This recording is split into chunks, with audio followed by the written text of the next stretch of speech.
লোকালয় থেকে বিশালাকার অজগর উদ্ধার। ছাগলের লোভে শুক্রবার দুপুরে ধূপগুড়ি মহকুমার সোনাখালী সংলগ্ন চামড়া গুদাম এলাকায় লোকালয়ে হাজির হয় অজগরটি। জানা গিয়েছে এলাকার এক চা বাগানে আশ্রয় নিয়েছিল অজগরটি। খাবারের লোভে এদিন অজগরটি একটি ছাগলকে আক্রমণ করে মেরে ফেলে। এরপর স্থানীয়দের নজরে আসে অজগরটি। খবর চাউর হতেই এলাকায় ভিড় জমায় প্রচুর মানুষ।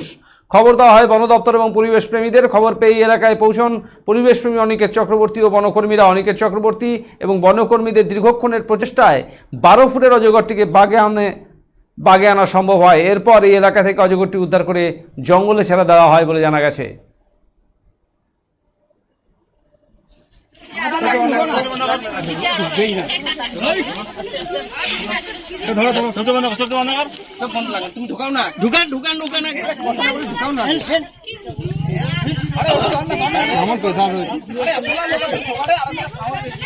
अरे माथा ढुका ले ढुकबे ना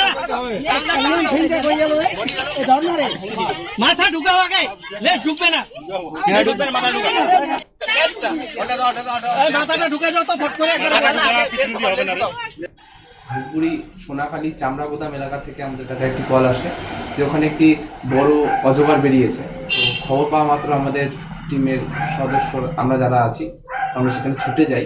গিয়ে ডিপার্টমেন্টও ছিল, তো গিয়ে দেখতে পাই সাপটি প্রায় 12 ফুট আর ওজন প্রায় 40 কেজি। সাপটিকে ঘণ্টাখানেকের চেষ্টায় ফরেস্ট ডিপার্টমেন্টের সাথে যৌথ উদ্যোগে সাপটিকে রেস্কিউ করি ও নিরাপদ ফরেস্টের একটি নিরাপদ স্থানে তাকে ছেড়ে দেওয়া হয়।